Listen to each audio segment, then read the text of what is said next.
ज्यादा फोकस कर रहा हूँ, आपको बता रहा हूँ, ठीक है ना। आपको अभी भी कहीं प्रॉब्लम हो ना, कोई आप अच्छा क्वेश्चन कर सकते हो, मैं आपको दोबारा बता दूंगा। ये मसला नहीं है कि हमने आज वाइंड अप कर लिया एडवर्ब, तो अब मैं आपको कल या परसों जवाब नहीं दूंगा, नहीं, बिल्कुल मैं एक्सप्लेन करके आपको बताऊंगा, ठीक है ना। लेकिन अब जाहिर है हम आगे हमारा टॉपिक है टेस्ट के अंदर, देखो जो हमने टॉपिक्स रखे हैं ना, आपको पता है टेस्ट के अंदर यानी जो टॉपिक्स हैं वो एक तो टाइप्स ऑफ क्लासेस हमने रखा है, उसके बाद सेकंड हमने फ्रेगमेंट्स आपको दिए, और तीसरा जो हमारा टॉपिक है वो टाइप्स या काइंड्स ऑफ सेंटेंसेस है, ठीक है ना। ये हमारे मतलब टॉपिक्स हैं, तो ये तीनों आपके सिलेबस के टॉपिक्स हैं, तीनों बेटा सिलेबस के, तीनों मुझे जो अच्छे नमूने से समझाने हैं, ठीक है।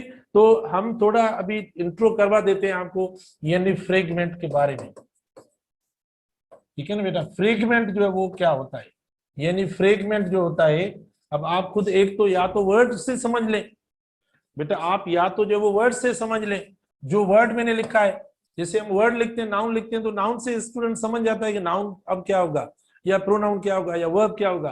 तो आप इस वर्ड से समझ लें कि ये फ्रेगमेंट होता क्या है, मतलब वर्ड क्या होता है भाई। जो एक पीस होता है, टुकड़ा होता है, या मतलब कोई देखो ब्रोकन पार्ट जो होता है, हम उसको क्या कहते हैं, फ्रेगमेंट कहते हैं। लेकिन यहाँ जो फ्रेगमेंट है ना, वो सेंटेंस के फ्रेगमेंट की बात हो रही है।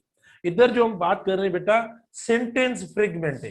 किसकी बात करेंगे, सेंटेंस के अंदर जो फ्रेगमेंट होगा उसकी बात कर रहे हैं। अब इधर देखो हम एक कंपैरिजन से पढ़ेंगे। कौन सी कंपैरिजन, कि फ्रेज और फ्रेगमेंट में क्या फर्क होता है। कई स्टूडेंट्स जो है वो फ्रेज को भी फ्रेगमेंट बोल लेते हैं, ठीक है ना। यानी सेंटेंस का जो पार्ट होता है बेटा, जो एक जुमला होता है, उस जुमले का जो पार्ट होगा उसको हम क्या बोलते हैं, उसको हम फ्रेगमेंट बोलते हैं, सेंटेंस का जो पार्ट होगा। लेकिन वो कैसा पार्ट, यानी फ्रेगमेंट के अंदर भी देखो पूरा सेंस या पूरा मतलब नहीं आता। यानी कभी फ्रेगमेंट के अंदर क्या होता है, वर्ब होता है तो सब्जेक्ट नहीं होता, सब्जेक्ट होता है तो वर्ब नहीं आता। तो फ्रेगमेंट के अंदर भी देखो यानी पूरी स्ट्रक्चर, पूरी थॉट नहीं होती। सेंटेंस अलग बात है, फ्रेज अलग बात, क्लास अलग बात, फ्रेगमेंट अलग बात। देखो ये सारी चीजें मतलब अलग अलग जो है वो हो रही है। यानी क्लास के अंदर भी जिस जगह आप देखो डिपेंडेंट जो है वो कंजंक्शंस इस्तेमाल हो रहे हैं, सेंटेंस का जो डिपेंडेंट वाला पार्ट है आप देखो जो हमने रेड करके लिखा है, तो वो तो पूरा सेंस वो भी नहीं देता। तो डिपेंडेंट वाला है ना, तो आप देखें वो आपका फ्रेगमेंट भी हो सकता है। मैं आपको रीडली यही बता सकता हूं अभी फ्रेगमेंट के बारे में कि वो भी पूरा सेंस, पूरी थॉट और मीनिंग नहीं देता।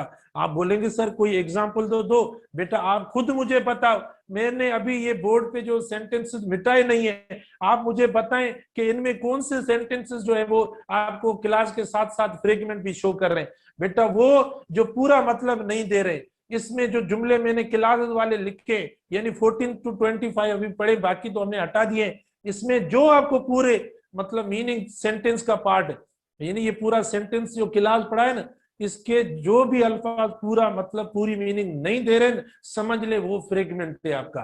तो सेंटेंस में जो पढ़े आप पूरा मतलब कौन सा नहीं दे रहा है, एज इट, देखो as it ought to be done, पूरा सेंस नहीं है, क्योंकि डिपेंड करता है इस सेंटेंस में, डिपेंड करता है इस पे, ये डिपेंड कर रहा है इस पे, ये डिपेंड कर रहा है इस पे, ये डिपेंड कर रहा है इस पे, ये डिपेंड कर रहा है इस पे, ये डिपेंड। तो देखो जो डिपेंडेंट है, देखो कितना आराम से और जल्दी से हमने पढ़ लिया।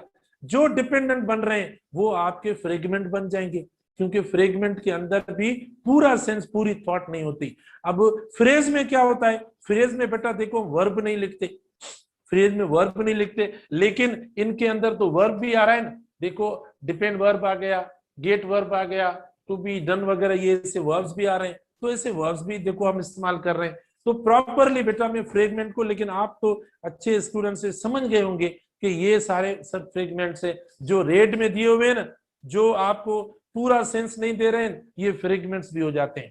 तो आपसे मैं पूछ सकता हूं अंडरलाइन करके, मतलब अपनी आगे वाली जीटी के अंदर आइडेंटिफाई द अंडरलाइंड यानी वर्ड्स या सेंटेंस। ऑप्शन ए होगा फ्रेज, ऑप्शन बी होगा मतलब डिपेंडेंट क्लास, या ऑप्शन सी होगा आपका फ्रेगमेंट, या ऑप्शन डी होगा आपका सेंटेंस। इस तरीके से ऐसे बेटा ऑप्शंस आएंगे। ओके, इंशाल्लाह हम मजीद डिस्कस करेंगे कल। Thank you very much, Allah Hafiz.